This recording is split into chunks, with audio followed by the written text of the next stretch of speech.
ধানমন্ডি ৩২ নম্বরের বাড়ি ধ্বংসস্তূপ। আজও বিভিন্ন স্থানে আওয়ামী লীগ নেতা বাবা বাড়িতে ভাঙচুর, আগুন সবই অপকর্ম স্বেচ্ছাচারিতার ফল বলছে ছাত্র জনতা। এরকম সরকার আসলে ভাইয়া এমন অত্যাচার বাংলাদেশে হবে। যে ফ্যাসিস্ট হিসেবে তৈরি হবে তাকে আমরা এভাবে ঘুরিয়ে দেব। মানুষের ভিতরে যে কত ক্ষোভ ছিল সেই ক্ষোভের বহিঃপ্রকাশটা দেখতে আসলাম। যে দোষী তার বিচার করাও দরকার। শেখ হাসিনা পরিবারের সম্পত্তি ধ্বংস ও কারো ওপর আক্রমণ না করার আহ্বান প্রধান উপদেষ্টা। সরকার কোনো মব জাস্টিসকে সমর্থন করে না বললেন সংস্কৃতি উপদেষ্টা।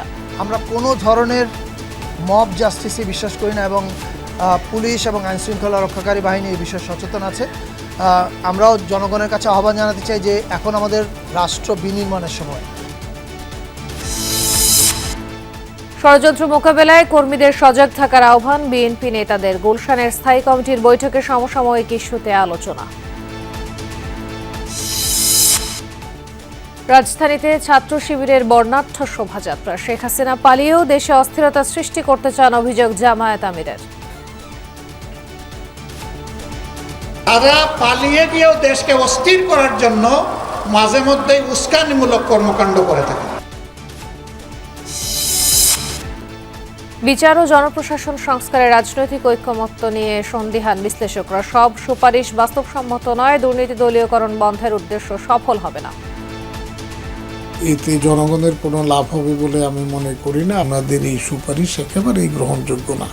এটা দিয়ে দেশের ক্ষতি হবে, কোনো লাভ হবে না। এটা আরো দুর্নীতি বাড়িয়ে তুলতে পারে। এক, আমাদের ট্যাক্স বেড়ে যাবে, আমরা 2বার ট্যাক্স দিতে হবে।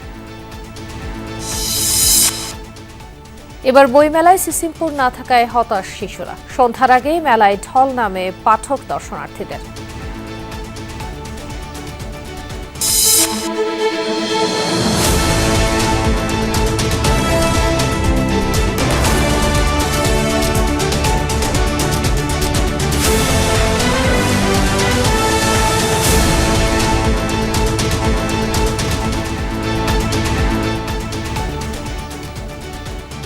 আমন্ত্রণ সন্ধ্যার বাংলাদেশে, সঙ্গে আছে আমি খান তাজদিনা হাসান। এতক্ষণ শিরোনাম দেখছিলেন। ধানমন্ডি ৩২ নম্বরের ধ্বংসস্তূপে পরিণত হওয়া বাড়িটি ঘিরে এখন কেবলই উৎসুক আর বিক্ষুব্ধ মানুষের ভিড়। প্রায় সবার মুখেই শেখ হাসিনার প্রতি ক্ষোভ। ওই স্থানে নতুনভাবে জাদুঘর বানানোর দাবি তুলেছেন কেউ কেউ। তৃতীয় দিনেও কিছু মানুষকে বড় বড় হাতুড়ি দিয়ে বাড়িটির দেয়াল ভেঙে লোহা ইট বের করতে দেখা যায়। এছাড়া পোড়া শোধা সতনে দেয়াল ছাড়া কিছু নেই। বাতাসে পোড়া গন্ধ, চারদিকে ধ্বংসস্তূপ, পড়ে আছে শুধু ধানমন্ডি ৩২-এর বাড়িটির অল্প কিছু কঙ্কালসার অংশ।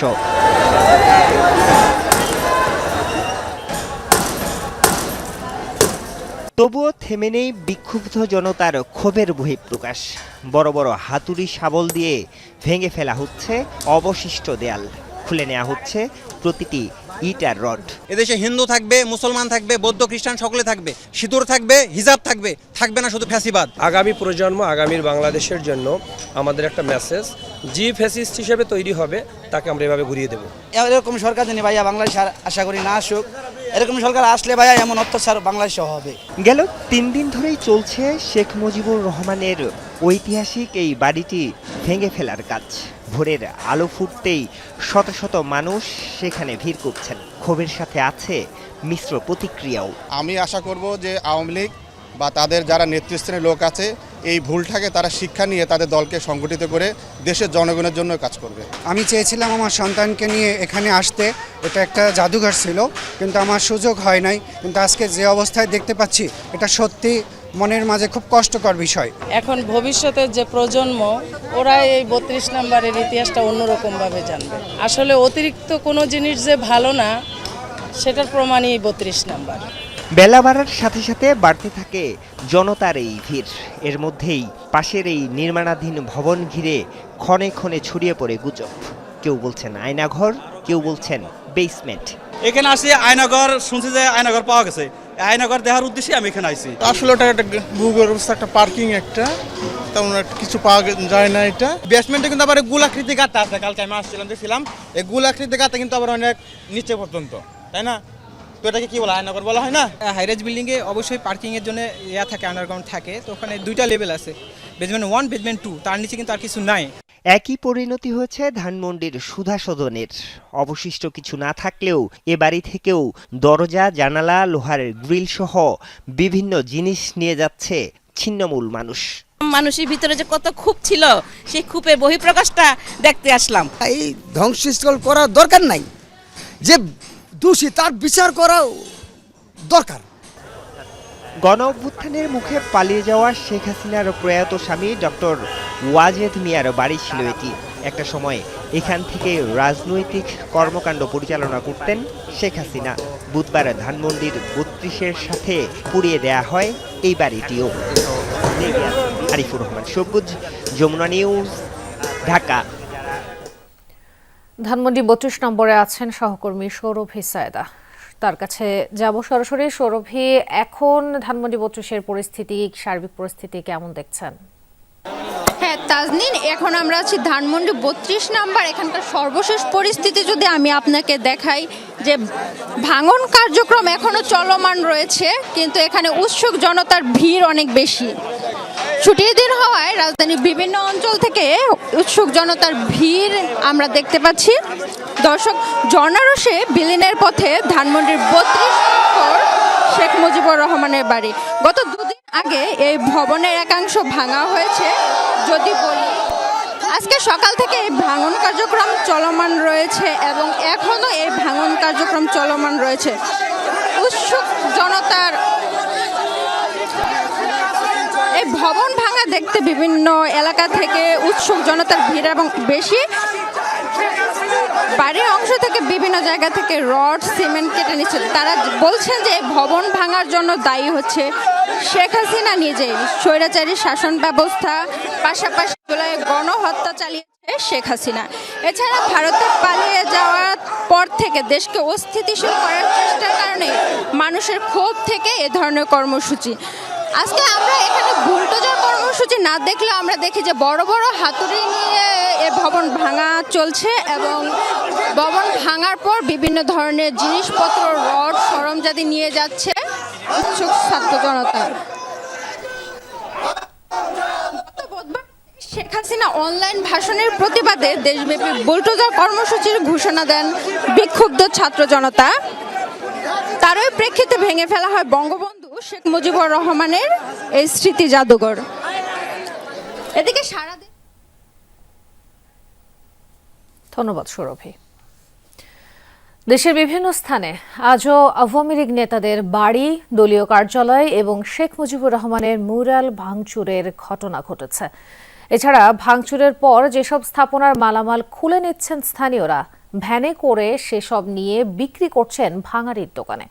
কেউ কেউ আবার ব্যস্ত ধ্বংসস্তূপের সামনে সেলফি তোলায়।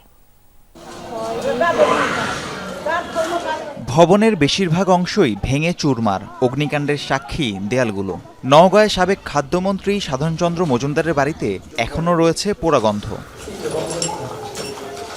5 আগস্টের পর দ্বিতীয় দফায় বৃহস্পতিবার বাড়িটিতে ভাঙচুরের পর আগুন দেয় বিক্ষুব্ধ জনতা। পুড়ে ভস্মীভূত বাড়ির আসবাবপত্র, দরজা জানালা। সেসব ভাঙাড়িও খুলে নিচ্ছেন স্থানীয়দের অনেকে। যে যেভাবে পারছেন নিয়ে যাচ্ছেন আসবাবপত্র। কেউ কেউ আবার এসেছেন ধ্বংসাবশেষ ঘুরে দেখতে। এখানে এসে দেখিলে কাঁচ কোষ এগুলো ভাঙে চূড়া এগুলা পালা আছে। অনেক লোক আসলো, তা আমি আসলাম, এসে এগুলো দেখিচ্ছি। এটা যার মনে চাই যেভাবে ভাঙিছে, যারাই ভাঙিছে তারাই তো হয়তো বা লিয়াচিয়া বিদায় নিচ্ছে। বগুড়ায় জেলা আওয়ামী লীগ, জাতীয় পার্টি ও জাসদ অফিসের অস্তিত্ব ছাত্র জনতার ভাঙচুরের পর প্রায় পুরোটাই বিলীন। চারিদিকে ছড়িয়ে রয়েছে ইটের স্তূপ। কোনো রকমে টিকে আছে লোহা ও রডের কঙ্কাল। সাবেক রাষ্ট্রপতি আব্দুল হামিদের বাড়িটিও ব্যাপক ক্ষতিগ্রস্ত হয়েছে। কিশোরগঞ্জ শহরের খড়মপট্টিতে সেই বাসভবনের সামনে সকালও ছিল সাধারণ মানুষের ভিড়। কেউ ছবি তুলছেন, কেউ আবার ভিডিও করে রাখছেন বাড়ির ভেতরকার চিত্র। রাজশাহীর সাবেক মেয়র খায়রুজ্জামান লিটনের বাসভবনের কিছুই আর অবশিষ্ট নেই। 3 তলা বাড়িটি এখন ধ্বংসস্তূপ। সকাল থেকেই সেখানে উৎসুক জনতার ভিড়। ভেঙে ফেলা বাড়ি থেকে রড, টাইলস এবং ইট খুলে নিয়ে যান অনেকে। এসে দেখলাম যে রাত 11টার সময়তে বুলডোজার নিয়ে এসে কে বা কারা যেন এসে ভাঙাভাঙি শুরু করলো। প্রায় আধা ঘন্টা 1 ঘন্টা খানিক ভাঙে আবার চলে গেল। আমি তো এখনই এসে দেখি যে তো পাঁচির দাঁড়িয়ে ছিল, এখন দেখি তো গোটাই ভাঙা, সামনের দিকে গোটাই ভেঙে ফেলেছে। এটা তো ভালোই ছিল দেখলাম। জামালপুরে আওয়ামী লীগের সাংগঠনিক সম্পাদক মির্জা আজমের বাড়িও এখন বিধ্বস্ত। দেয়াল থেকে খসে পড়েছে ইট, মেঝের টাইলস ভেঙে স্তূপ করে রাখা হয়েছে এক কোনায়। সেই বাড়ি দেখতেও ভিড় জমাচ্ছেন স্থানীয়রা। মির্জা আজম ভাইয়ের বাসা রাতে বুলডোজার দিয়ে ভাঙা হয়েছিল, আবার সকালবেলা এসে ঘুরতে আসলাম। এটাই হইতেছে আমাদের এই তরুণ সমাজের একটা প্রতিবাদ। এই প্রতিবাদ দেখা এটাই হচ্ছে একটা দৃষ্টান্ত। মেহেরপুর মুজিবনগর কমপ্লেক্সের পাশে শেখ মুজিবুর রহমানের মুরালের কোনো অংশই আর আস্ত নেই। ভেঙে গুড়িয়ে দেওয়ার পর তা সড়কের মাঝে ফেলে রাখে বিক্ষুব্ধরা। রাহিম সারোয়ার, যমুনা নিউজ। উস্কানিমূলক কর্মকাণ্ডের মাধ্যমে দেশকে অস্থিতিশীল করার চেষ্টা হলে কঠোর ব্যবস্থার হুঁশিয়ারি দিয়েছেন প্রধান উপদেষ্টা ডক্টর মোহাম্মদ ইউনূস। এক বিবৃতিতে দেশবাসীকে আইনের প্রতি শ্রদ্ধাশীল থাকার আহ্বানও জানান তিনি। শেখ হাসিনা এবং ফ্যাসিবাদী আওয়ামী লীগের রাজনীতিকদের সম্পত্তির ওপর অথবা অন্য নাগরিকের বিরুদ্ধে কোনো অজুহাতে হামলা যেন না চালানো হয়, বিবৃতিতে দিয়েছেন সেই নির্দেশনা। আরও বলেন, ভারত থেকে শেখ হাসিনা বাংলাদেশ পুনর্গঠনের পথে বাধা সৃষ্টি করার চেষ্টা চালিয়ে যাচ্ছে, তবুও আইনের প্রতি নাগরিকদের শ্রদ্ধাশীল থাকতে হবে। জানান, নিজ দায়িত্ব সম্পর্কে সজাগ আইনশৃঙ্খলা বাহিনী। বলেন, নিরাপত্তা বাহিনীর সাথে একযোগে কাজ করছে সরকার, যাতে দেশে আইন শৃঙ্খলা বজায় থাকে। নাগরিকদের জীবন ও সম্পত্তি সুরক্ষিত রাখাই উদ্দেশ্য। হুঁশিয়ারি দেন, উস্কানিমূলক কাজ ও অরাজকতা সৃষ্টি করলে নেওয়া হবে আইনানুগ ব্যবস্থা। নাগরিকদের আত্মসংযমী এবং দেশের ইতিবাচক পরিবর্তনের জন্য সচেষ্ট থাকার অনুরোধ জানান প্রধান উপদেষ্টা। সরকার কোনো ধরনের মব জাস্টিসকে সমর্থন করে না, এ বিষয়ে আইনশৃঙ্খলা বাহিনী সতর্ক আছে, জানালেন সংস্কৃতি উপদেষ্টা মোস্তফা সরোয়ার ফারুকী। দুপুরে চীনা রাষ্ট্রদূত ইয়াও ওয়েনের সাথে বইমেলা পরিদর্শন শেষে একথা বলেন তিনি। এ সময় পতিত ফ্যাসিস্টদের সংযমী আচরণ করার আহ্বান জানান উপদেষ্টা। একই সাথে জনগণকে উস্কানির ফাঁদে পা না দিতেও ছিল আহ্বান। বলেন, জুলাই বিপ্লবে যারা আহত হয়েছে তাদের চিকিৎসা দিতে সরকার কাজ করছে।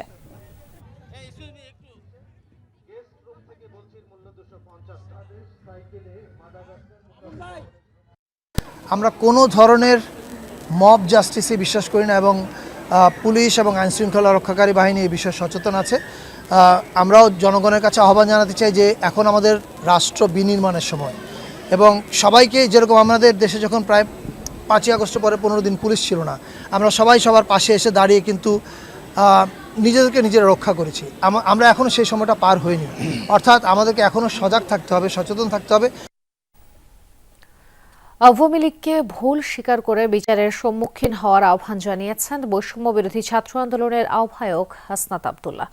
বিকেলে ফেসবুক লাইভে তিনি বলেন, বিএনপি জামায়াতের সাথে লড়াই নয়, বরং নির্যাতিত হিসেবে আওয়ামী লীগের সাথেই তাদের মূল লড়াই। আওয়ামী লীগের বিচার নিশ্চিত করতে হবে।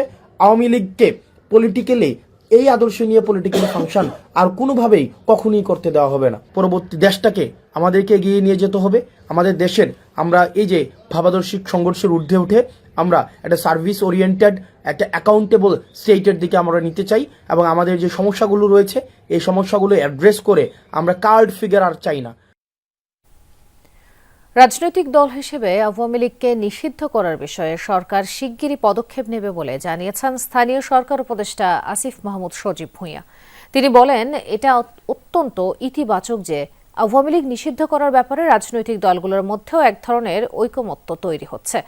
দেশের মানুষ পতিত সরকারের অগণতান্ত্রিক এবং স্বৈরাচারী কার্যকলাপ মেনে নিতে পারেনি বলেই 5 আগস্টের আগে ও পরে তাদের মধ্যে দলটি নিষিদ্ধের বিষয়ে ঐকমত্য প্রতিষ্ঠিত হয়।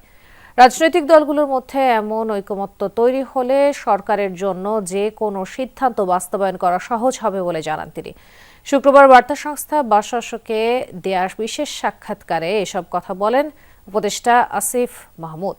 উপদেষ্টা বলেন, বিচারিক প্রক্রিয়া ছাড়াও 4টি আইন রয়েছে, যেখানে সরকার নির্বাহী আদেশে যে কোনো দলের বিরুদ্ধে ব্যবস্থা নিতে পারে। রাষ্ট্র মেরামতে বিএনপি যে 31 দফা ঘোষণা করেছে, নির্বাচনের আগেই তা দেশের প্রত্যেক ঘরে পৌঁছে দেওয়ার আহ্বান জানিয়েছেন বিএনপি নেতারা। বিকেলে ঢাকা মহানগর দক্ষিণ বিএনপির উদ্যোগে হয় রাষ্ট্র মেরামতের 31 দফা কর্মশালা। অনুষ্ঠানে বিএনপির ভারপ্রাপ্ত চেয়ারম্যান তারেক রহমানের প্রধান উপদেষ্টা মাহদি আমিন বলেন, মুক্তিযোদ্ধাদের রাষ্ট্রীয় মর্যাদা ও স্বীকৃতি দেয়া সহ এই 31 দফা হবে দেশের মুক্তির পথ। বলেন, 16 বছর দেশে কোনো গণতন্ত্র ছিল না।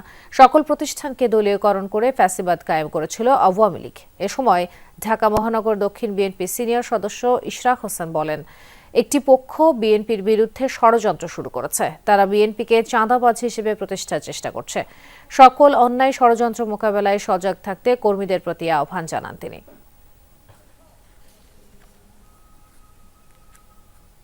বাংলাদেশে যে কোনো সংস্কারের জনক, ধারক এবং বাহক বিএনপি, এবং ভবিষ্যতেও যদি কোনো সংস্কারকে অর্থবহ করতে হয়, সত্যিই মানুষের ভাগ্যের পরিবর্তন করতে হয়, তাহলে আমাদের আবারও জনগণের সাথে সম্পৃক্ত একটা নির্বাচিত সরকারের প্রয়োজন। যে একটি পক্ষ, একটি গোষ্ঠী বিএনপির বিরুদ্ধে অপপ্রচারে লিপ্ত হয়েছে এবং 5ই আগস্টের পর আমরা দেখতে পেয়েছি তাদের চেহারা সম্পূর্ণরূপে অন্য একটি রূপে আমরা দেখতে পাচ্ছি এবং তারা সরাসরি বিএনপিকে প্রতিপক্ষ বানিয়ে আমাদের বিরুদ্ধে মিথ্যাচারে লিপ্ত হয়েছে।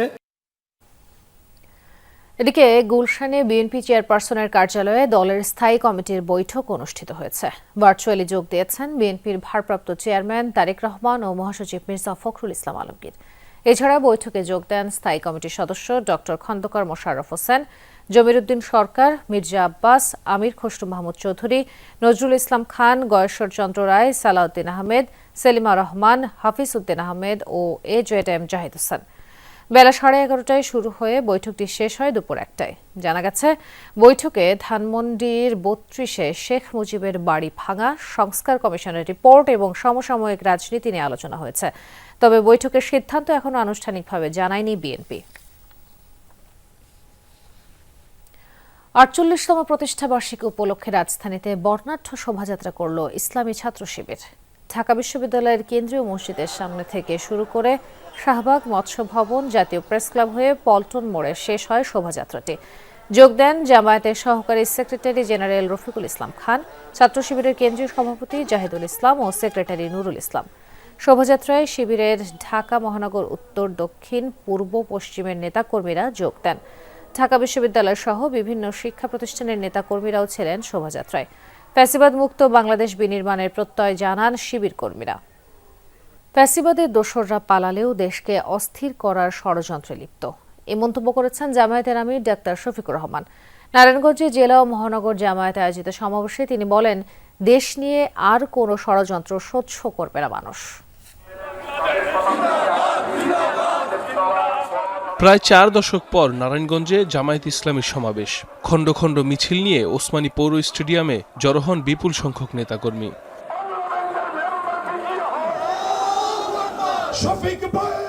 সমাবেশে প্রধান অতিথি দলের আমির ডাক্তার শফিকুর রহমান। তিনি অভিযোগ করেন, ফ্যাসিবাদের দোসররা পালিয়ে গেলেও থেমে নেই তাদের চক্রান্ত। তবে মুক্তিপাগল জনগণ তা সহ্য করবে না বলেও হুঁশিয়ারি দেন তিনি। তারা পালিয়ে যাওয়ার পরে জনগণ ধারণা করেছিল এরা 15.5 বছর আমাদেরকে বড় জ্বালাতন করেছে, এখন তারা পালিয়ে গেছে, আমরা এখন স্বস্তির নিঃশ্বাস ফেলতে পারবো। কিন্তু না, তারা পালিয়ে গিয়েও দেশকে অস্থির করার জন্য মাঝে মধ্যেই উস্কানিমূলক কর্মকাণ্ড করে থাকে। এইটা কি বাংলাদেশের মুক্তিপাগল মানুষ সহ্য করবে? আওয়ামী লীগের আমলে পাচার হওয়া বিপুল অর্থ ফিরিয়ে আনার দাবি জানান জামায়াতের আমির। এরপর সেসব অর্থ জনগণের কল্যাণে ব্যয় করতে সরকারের প্রতি আহ্বান জানান শফিকুর রহমান। 15.5 বছরে দেশ থেকে বিদেশে 26 লক্ষ কোটি টাকা পাচার করা হয়েছে। সরকারের কাছে আমাদের স্পষ্ট দাবি, এরা যত টাকা জনগণের চুরি করে দেশে কিংবা বিদেশে জমা করেছে, পাচার করেছে, সবগুলো উদ্ধার করে রাষ্ট্রীয় কোষাগারে ফেরত আনতে হবে এবং সেই টাকা দিয়ে জনগণের সুষম উন্নয়ন করতে হবে। ক্ষমতায় যাওয়ার সুযোগ পেলে প্রথমেই শিক্ষা ব্যবস্থায় নজর দেবে জামায়াত ইসলামী, এমনটাও জানান দলের আমির। আমরা এই দেশের মানুষের খেদমত করার, সেবা করার সুযোগ পাই, তাহলে সর্বপ্রথম আমরা হাত দেব শিক্ষা ব্যবস্থা। সাইফ আহমেদ, যমুনা নিউজ। বিচার ও জনপ্রশাসনের সংস্কারে রাজনৈতিক ঐকমত নিয়ে সন্দিহান বিশ্লেষকরা। তারা বলছেন, স্বার্থের দ্বন্দ্বের কারণে প্রকৃত ঐক্য গড়ে তোলা কঠিন। পাশাপাশি কিছু সুপারিশ বাংলাদেশের প্রেক্ষাপটে বাস্তবসম্মত নয় মনে করছেন কোনো বিশ্লেষক। এক্ষেত্রে দুর্নীতি দলীয়করণ বন্ধের উদ্দেশ্য সফল হবে না বলে মত তাদের। ফারহানা ন্যান্সির রিপোর্ট। জনপ্রশাসন সংস্কার কমিশন ও বিচার বিভাগ সংস্কার কমিশন প্রতিবেদন জমা দিয়েছে প্রধান উপদেষ্টা বরাবর। প্রতিবেদনে 4টি প্রদেশে বিভক্ত করে প্রাদেশিক শাসন ব্যবস্থা চালুর সুপারিশ করা হয়েছে। তবে এতে কেন্দ্রীয় রাজনৈতিক সরকারের একক কর্তৃত্ব কমলেও বাংলাদেশের প্রেক্ষাপটে লাভ হবে না বলে মনে করছেন কেউ কেউ। বরং এতে দুর্নীতি ও অপ্রাসঙ্গিক খরচ বাড়বে বলে মত দেন সাবেক সচিব আব্দুল আওয়াল মজুমদার। তবে সিটি সরকারের ধারণাকে স্বাগত জানান তিনি। প্রদেশ করলে দুর্নীতি বাড়বে, ওভারহেড কস্ট বাড়বে, তো এতে জনগণের কোনো লাভ হবে বলে আমি মনে করি না। গ্রুপ সৃষ্টি হবে যারা রাষ্ট্রের সম্পদ অপচয় করবে। এমনি তো দুর্নীতি শেষ নাই, এটা আরও দুর্নীতি বাড়িয়ে তুলতে পারে। আমাদের ট্যাক্স বেড়ে যাবে, আমরা দুইবার ট্যাক্স দিতে হবে। একটা হলো আপনি কেন্দ্রীয় সরকার ট্যাক্স দিবেন, ফেডারেল সরকার ট্যাক্স দিবেন, আবার আপনি প্রাদেশিক সরকার ট্যাক্স দিবেন। ক্যাডার বৈষম্য কমানোর দাবি অনেক দিনের। তবে উপসচিব পদে প্রশাসন ক্যাডারের কোটা 75 থেকে 50% কমিয়ে আনার প্রস্তাব গ্রহণযোগ্য নয় বলছেন প্রশাসন ক্যাডারের সাবেক এই কর্মকর্তা। তবে রয়েছে মিশ্র প্রতিক্রিয়াও। 50% লোক যদি আপনি 22 থেকে 12 বছর 14 বছর চাকরি করার পরে নিয়ে আসেন, তারা তো তৈরি হওয়ার সময় পাবে না। ওনাদের এই সুপারিশ একেবারেই গ্রহণযোগ্য না। এটা দিয়ে দেশের ক্ষতি হবে, কোনো লাভ হবে না। বরং আমরা যা অন্য ক্যাডারগুলোর যে ক্ষোভ আছে তাদের সুযোগ সুবিধা বাড়াই। সবগুলো সংস্কারের ক্ষেত্রে আসলে নাগরিকদের মতামতের একটা প্রাধান্য আছে। তো বিচার বিভাগ সংস্কার বলি, পুলিশ সংস্কার বলি, অন্যান্য সংস্কারগুলো বলি, আসলে নাগরিকরা কি প্রক্রিয়া তাদের সংস্কারগুলো চাচ্ছে সেটা যাচাই বাছাই করার প্রয়োজনীয়তা আছে। বিচারিক সেবাকে এর আগেও উপজেলায় নেওয়া হয়েছিল, তাতে খুব একটা শৃঙ্খলা আসেনি বলছেন বিশ্লেষকরা। বরং বিচার বিভাগের সত্যিকার অর্থে স্বাধীনতা নিশ্চিত করা জরুরি। বেঞ্চ পরিবর্তনের মধ্যে দিয়ে মানুষের অধিকার প্রতিষ্ঠিত হতে পারে না। মূল বিষয়টা হলো বিচারকরা কতটা নিজেরা স্বাধীন থাকতে চান, আরটা হলো তারা স্বাধীনভাবে কাজ করার সক্ষমতা কতটা রাখেন। তৃতীয়ত হলো আমরা তাদেরকে স্বাধীনভাবে কাজ করার পরিবেশটা কতটা দিয়েছি। তবে দিন শেষে এসব সংস্কার বাস্তবায়ন নিয়ে সন্দিহান তারা। স্বার্থের বিরুদ্ধে রাজনৈতিক ঐক্য গড়ে উঠবে কিনা তা নিয়ে সংশয় আছে বলছেন এই রাষ্ট্রবিজ্ঞানী। উপলব্ধির বিষয় নাগরিকদের এবং রাজনীতিবিদদের।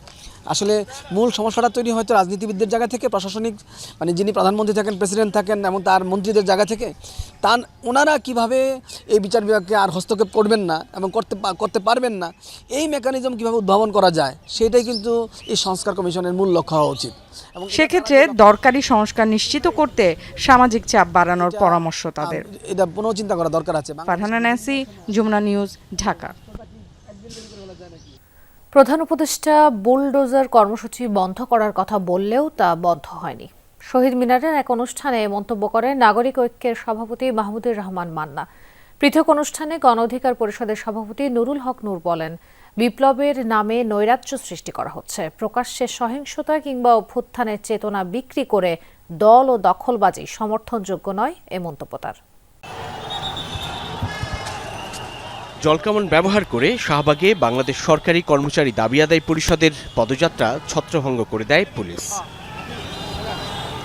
প্রধান উপদেষ্টা বাসভবন যমুনা অভিমুখে পে স্কেল, গ্রেড আর বেতনে বৈষম্য দূরের দাবিতে পদযাত্রা ও স্মারকলিপি প্রদান কর্মসূচি ছিল। পুলিশের আশ্বাসে সোমবার প্রধান উপদেষ্টার সঙ্গে বৈঠকের ঘোষণায় কর্মসূচি স্থগিত করে আন্দোলনকারীরা। এর আগে কেন্দ্রীয় শহীদ মিনারে সরকারি কর্মচারীদের দাবি আদায়ের মহাসমাবেশে যোগ দেন রাজনৈতিক দলের নেতারা। শেখ মুজিবুর রহমানের বাড়ি সহ সারা দেশে বাড়িঘরে ভাঙচুর, আগুন লাগছে। আমাদের প্রধান উপদেষ্টা তার ফেসবুক ভেরিফাইড পেজে কে লিখেছেন, এখন পর্যন্ত কোনো ব্যবস্থা তো নেননি, বরঞ্চ সরকারের বুলডোজার গিয়ে ভেঙেছে। ওই বুলডোজার তো থামাতেও পারেননি বা চেষ্টাও করেননি। তার মানে কি দাঁড়াচ্ছে? উনি বলছেন বন্ধ করো, ওরা তো বন্ধ করছে না। 1 কোটির উপরে পরিবার আছে, তাদের যথাযথ তালিকা তৈরি করেন এবং বিভিন্ন স্থানে টিসিবির দোকান তৈরি করেন। ট্রাকের পেছনে দৌড়াতে বাধ্য করেন না, মানুষের সম্মান রক্ষা করতে হবে। এদিকে দুপুরে পল্টন কলেজ মাঠে দলের অঙ্গ সংগঠন শ্রমিক অধিকার পরিষদের কাউন্সিলে যোগ দেন গণ অধিকার পরিষদের সভাপতি নুরুল হক নূর। তিনি বলেন, গণঅভ্যুত্থানের চেতনা বিক্রি করে দল, দখলবাজি কিংবা নৈরাজ্য উস্কানি সমর্থনযোগ্য নয়। এই অভ্যুত্থানের চেতনাকে বিক্রি করে কেউ দল করব, কেউ দখলবাজি করব, চাঁদাবাজি করব, ক্ষমতায় যাব, এইটা তো অভ্যুত্থান আগে জনগণকে আমরা বলি নাই। জনগণের চোখে ধুলো দেওয়া হচ্ছে। বিপ্লবের নামে জনগণকে উস্কানি দিয়ে আরেকটা দেশে নৈরাজ্য তৈরি করার একটা প্রয়াস নিয়ে তারপরে যেন থার্ড পার্টি ক্ষমতা টেক ওভার করতে পারে। অতি উৎসাহী কর্মকাণ্ড 6 মাস কি করেছেন? 5ই আগস্ট থেকে 8ই আগস্ট সরকার ছিল না, এই বিপ্লবী ছাত্র জনতার দখলে ছিল, তখন কেন মাটির সাথে মিশিয়ে দিলেন না? বলেন, দেশের স্থিতিশীলতা রক্ষায় দ্রুত নির্বাচন দিতে হবে। সেই সঙ্গে প্রয়োজনীয় উপদেষ্টা পরিষদ পুনর্গঠনের দাবিও তোলেন গণ অধিকার পরিষদের এই নেতা। একটা সুনির্দিষ্ট দলের লোকেরা আছে, ফেসবুকে, ইউটিউবে, অনলাইনে প্রশিক্ষিত বাহিনী আছে এবং সব ধরনের প্রোপাগান্ডা তারা ছড়ায়। সাইফুদ্দিন রবিন, যমুনা নিউজ, ঢাকা। ছুটির দিনে জমজমাট অমর একুশের বইমেলা, সেখান থেকে যোগ দিচ্ছেন সহকর্মী সুমাইয়া ঐশী। ছুটির দিনের বইমেলায় ভিড় কেমন দেখছেন? পাঠক লেখকদের উপস্থিতি কেমন? আর নতুন কত বই এলো? তাজবিন, আজকে যেহেতু প্রথম শুক্রবার বইমেলার, সুতরাং আজকে কিন্তু সকাল থেকে শিশু প্রহর শুরু হয়েছে, তারপর থেকে মেলায় ভিড় বাড়তে শুরু করেছে। তবে একটি গুরুত্বপূর্ণ তথ্য জানিয়ে রাখা প্রয়োজন, সেটি হচ্ছে বইমেলার সময়সূচিতে কিছুটা পরিবর্তন আনা হয়েছে আগামীকালের জন্য। আগামীকাল শনিবার ছুটি নিয়ম অনুযায়ী 11টা থেকে শুরু হওয়ার কথা, তবে আগামীকাল ঢাকা বিশ্ববিদ্যালয়ের পরীক্ষার কারণে আসলে সময়টি পেছানো হয়েছে। দুপুর 2টা থেকে শুরু হবে আগামীকাল বইমেলা। শিশু প্রহর 11টা থেকে শুরু হওয়ার কথা ছিল, সেটি হচ্ছে না। দুপুর 2টো থেকে আগামীকাল বইমেলা শুরু হবে, যথারীতি রাত 9টা পর্যন্ত চলবে বইমেলা। এবং আজকে কিন্তু রেকর্ড সংখ্যক বই যুক্ত হয়েছে, নতুন বই যুক্ত হয়েছে তালিকায়। আজকে যেহেতু 184টি মোট নতুন বই যুক্ত হয়েছে বইমেলায়, যেমনটি গত 5 তারিখ সর্বোচ্চ সংখ্যক বই জমা হয়েছিল 98টি, এবং আজকে 184টি বই জমা হয়েছে। সব মিলিয়ে এখন পর্যন্ত 454টি নতুন বই বইমেলায় কিন্তু যুক্ত হয়েছে, এবং প্রতিদিনই যুক্ত হচ্ছে। প্রতিদিনই নতুন সমস্ত বইমেলায় নতুন সব বই যুক্ত হচ্ছে, এবং তারই সূত্র ধরে কিন্তু পাঠকরাও আসছেন। তবে আজকে শুক্রবার যেহেতু বিক্রেতারা কিন্তু বইয়ের কাটতি নিয়ে বেশ সন্তুষ্টি প্রকাশ করেছেন, তবে তারা বলছেন যে পাঠকের চেয়ে আসলে ভিড় যেমনটি হয়েছে, পাঠকের চেয়ে দর্শনার্থীর সংখ্যা বেশ একটু বেশি ছিল, তবে তারা কিন্তু বইয়ের মোটামুটি কাটতি নিয়ে বেশ সন্তুষ্ট প্রকাশ করেছেন। যুক্ত হওয়ার জন্য ধন্যবাদ ঐশী। এর আগে সকালে বইমেলার প্রথম শিশু প্রহর ছিল অনেকটাই নিষ্প্রাণ। এবার সিসিমপুর না থাকায় ছিল না হালুম, টুকটুকি, শিকু আর ইকরিমিকরির আয়োজন। তবে নতুন বইয়ের সান্নিধ্যে মেতে ওঠে খোদে পড়ুয়ারা। মেলায় সিসিমপুরের আয়োজন ফেরানোর অনুরোধ জানান আগতরা।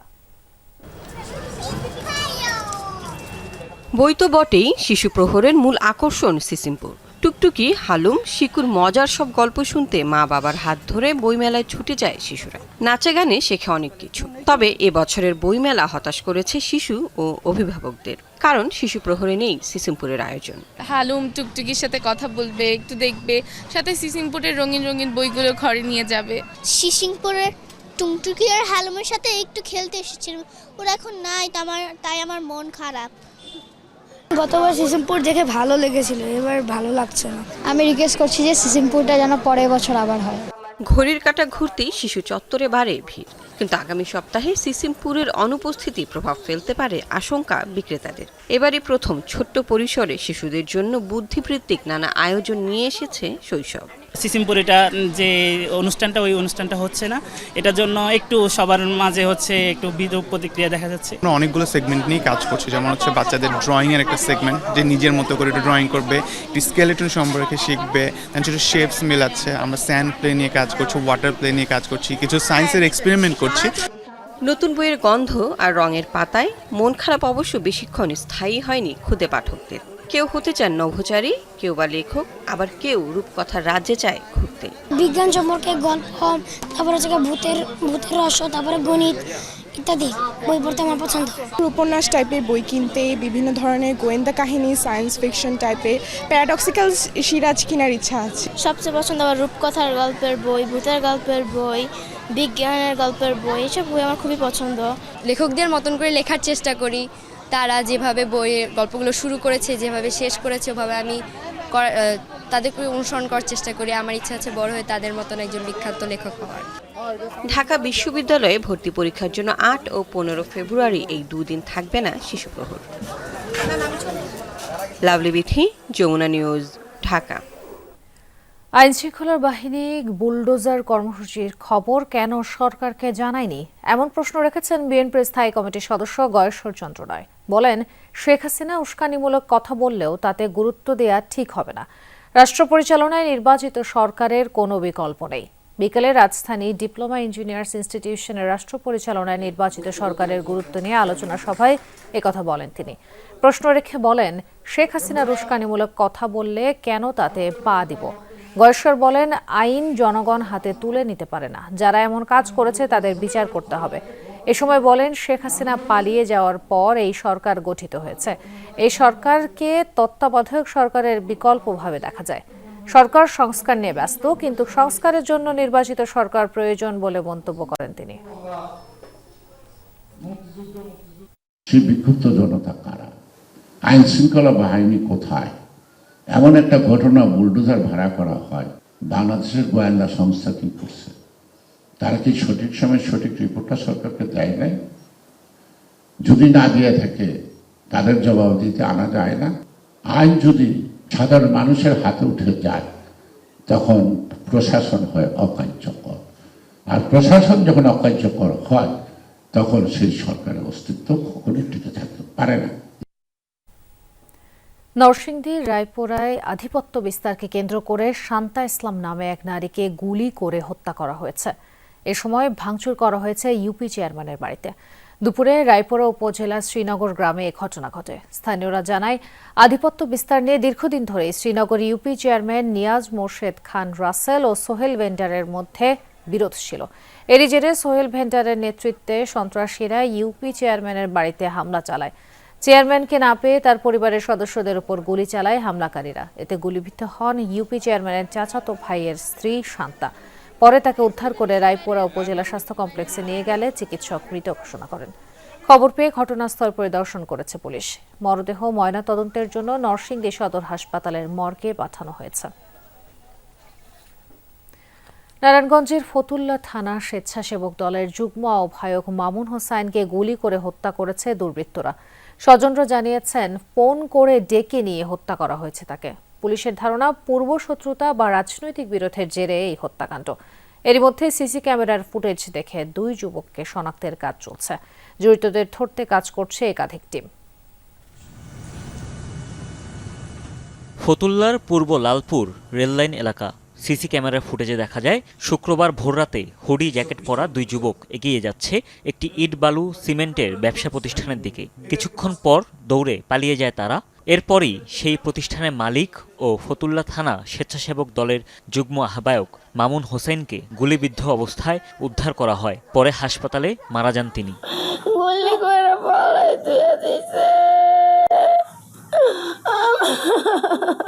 স্বজনরা জানায়, রাজনীতির পাশাপাশি এই ব্যবসা করতেন মামুন। বৃহস্পতিবার রাতে কে বা কারা ফোন করে ব্যবসা প্রতিষ্ঠানের সামনে ডেকে নিয়ে যায় তাকে।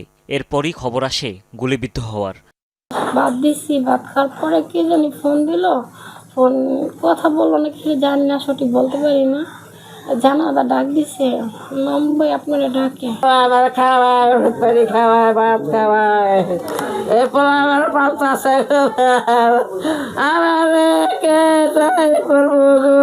বিকট একটা শব্দ পেলাম। শব্দ পাওয়ার পর আমার এই যে অফিসের সাইকেলটা খুলা দেখলাম দুটা ছেলে দৌড় দিল। দৌড় দেওয়ার সাথে সাথে আমি দৌড়ে সামনে গেলাম, দেখলাম কি চাচা করে রয়েছে। স্থানীয় বিএনপি নেতাদের দাবি, ৫ আগস্টের পর থেকেই ফতুল্লা আওয়ামী লীগের রাজনীতির সাথে জড়িত কয়েকজন দলে যোগ দেওয়ার চেষ্টা করছিল। মামুন সহ অনেকেই এতে বাধা দেয় এই হত্যাকাণ্ড বলে দাবি তাদের। ৫ তারিখে যখন শেখ হাসিনা পালিয়ে যায়, তারা বিএনপিতে যোগদান করার জন্য নানানভাবে চেষ্টা করতেছে। এই ধারাবাহিকতায় গতকাল রাতে তাকে ডেকে নিয়ে তাকে গুলি করে হত্যা করা হয়। পুলিশেরও ধারণা, এই হত্যার নেপথ্যে রয়েছে পূর্বশত্রুতা ও রাজনৈতিক বিরোধ। সিসি ক্যামেরা ফুটেজ দেখে জড়িতদের শনাক্তের চেষ্টার পাশাপাশি রহস্য উদ্ঘাটনে কাজ চলছে। 4:30টার দিকে একটা মার্ডার হয়েছে, তো আমরা সেটা নিয়ে কাজ করছি, সিসি ফুটেজ সংগ্রহ করছি এবং আমরা এর মূল আসামিকে শনাক্ত করার চেষ্টা করছি। নিহত মামুন নাশকতা সহ একাধিক মামলার আসামি বলেও জানিয়েছে পুলিশ।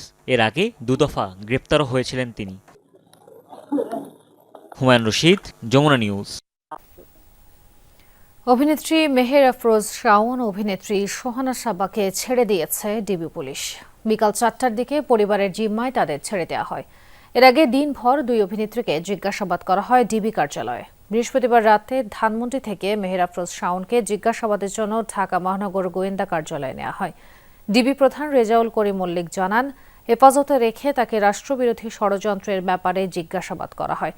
এরপর মধ্যরাতেই দেশবিরোধী ষড়যন্ত্রের অভিযোগে অভিনেত্রী সোহানা সাবাকেও আটক করে ডিএমপি। জিজ্ঞাসাবাদের জন্য তাকেও ডিবি কার্যালয়ে রাখা হয়েছিল।